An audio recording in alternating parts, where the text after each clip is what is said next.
Hello, everybody. As you can see, I'm joined by our wonderful soloist for the next Reading Symphony Orchestra concert, which is coming up on Saturday, the 22nd of January. And Orli Shaham, the wonderful pianist, thank you so much for joining me today. Thank you for having me. And I just realized when you were saying that date, we're awfully close to Mozart's birthday then. So clearly part of the celebration.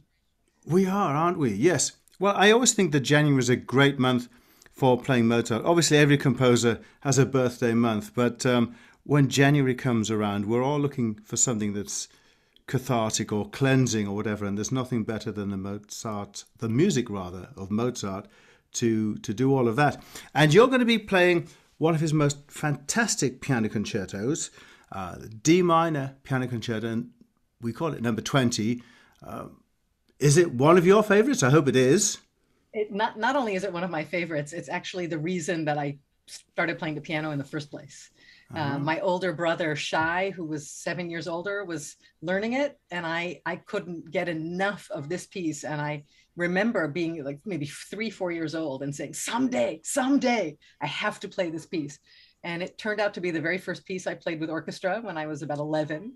And it's probably the concerto I've played the most in my career. It just such an incredible combination of things in this concerto. You know, he's, as you said, Mozart, so cleansing and so refreshing in this way. But this concerto, it's cathartic more than cleansing. You know, the minor key allows him to play with some very deep, very powerful, very energetic emotions and really deep, intimate pain in a just stunningly beautiful way. This has got to be one of the, you know, if I had to pick 5 favorite pieces of music, this is definitely one of them.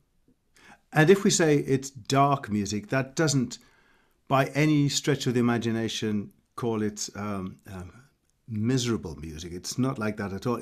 It's dynamic. It's in the minor key, as you said, but it has an energy which is thoroughly compelling, isn't it? And it draws you in. I remember my kids, when they were little, one of them is interested in music, the other isn't. But whenever we put this music on, they were so excited, as 3-year-olds bouncing around the room to it. Yeah. Well, it's so emotional. It's so human. You know, I can't talk enough about how much I love this piece. One of my favorite moments in it is the development section within the first movement, where he takes what the piano's original entrance had been, and he starts putting it into all these different keys. And that's a very typical Mozartian trick to do, you know, put it in a different key.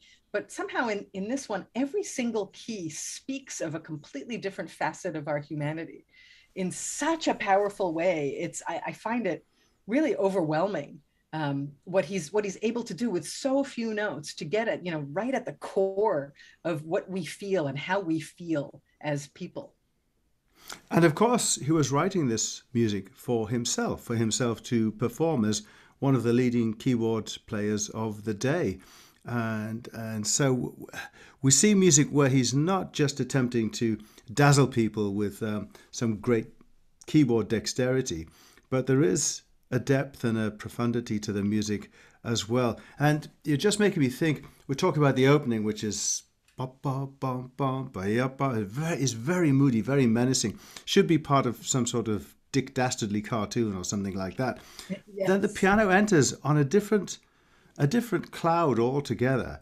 Ethereal, you know, up in a there's a something about the divinity in this piece, about maybe our own spark of it, that connection with also hellfire, and you know, obviously the key connection to the Requiem and to Don Giovanni. It's all in there. But even I was been thinking about this a lot. You know, just Mozart in a minor key in general. I just finished recording the complete Mozart piano sonatas, and volume 1 is out. We're still editing the others, but we somehow managed to actually record all of them, even despite all of the pandemic difficulties to finish it up. But you know, there are only 2 sonatas in the minor key, as there are only 2 piano concerti in the minor key. And you know, Mozart, I think what I've been thinking about is he's so facile in certain ways. He's so quick to translate emotion into note. But I feel like in the minor keys, it cost him more. It was a little, not that it was harder for him, it was emotionally more weighty for him to translate those feelings. And they come out so very powerful. And we're just talking about the first movement. And then And you the first have four this, bars, really. well, true, very true. And then you have this second movement, which is just otherworldly.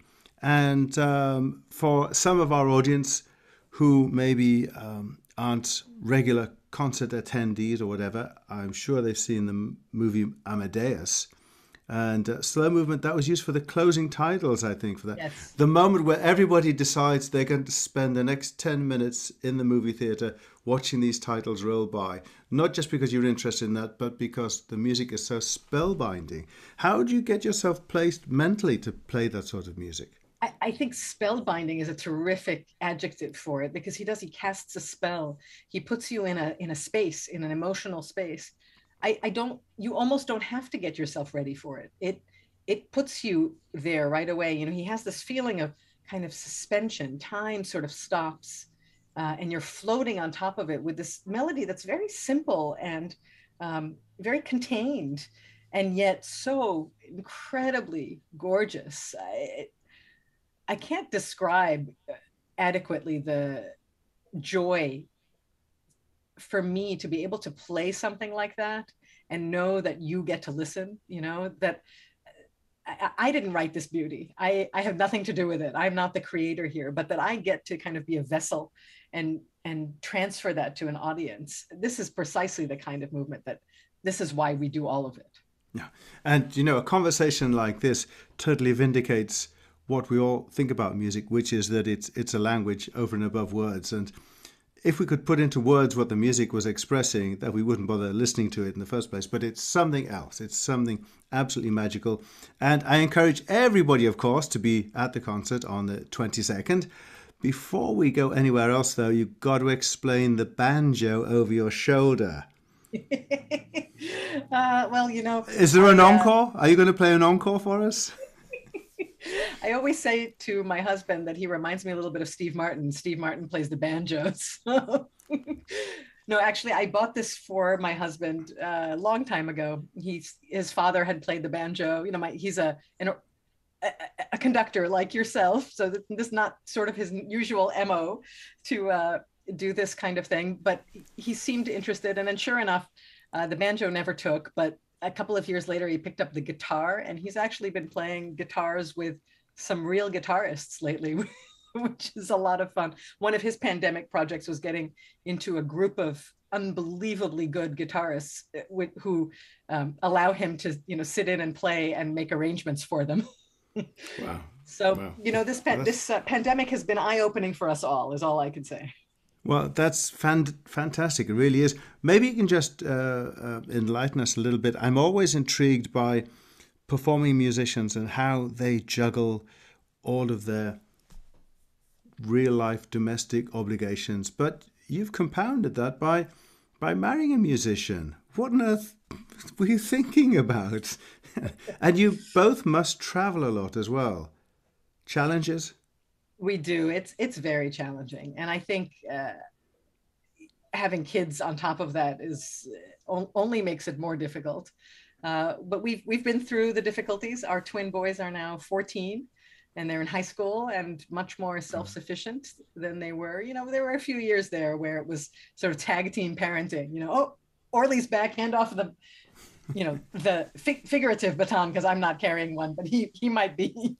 Okay, you go out and now I'll do the parenting. But luckily that there is an end date to that kind of madness when you're a parent, right? There is a point where that's no longer quite as intense.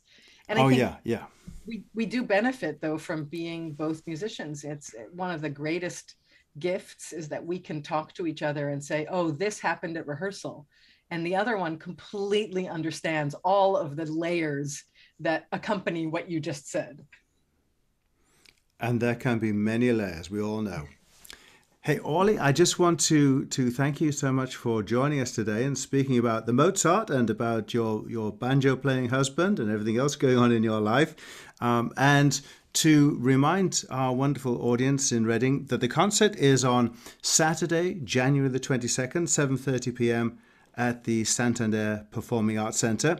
And as well as Mozart, there'll be a wonderful piece by the American composer Stacey Garrop called Inner Demons. And the second half of the concert is a little symphony by Haydn, his symphony number 104, his final symphony, the London Symphony. So please, everybody, do join us. And Orli Shaham, thank you very much.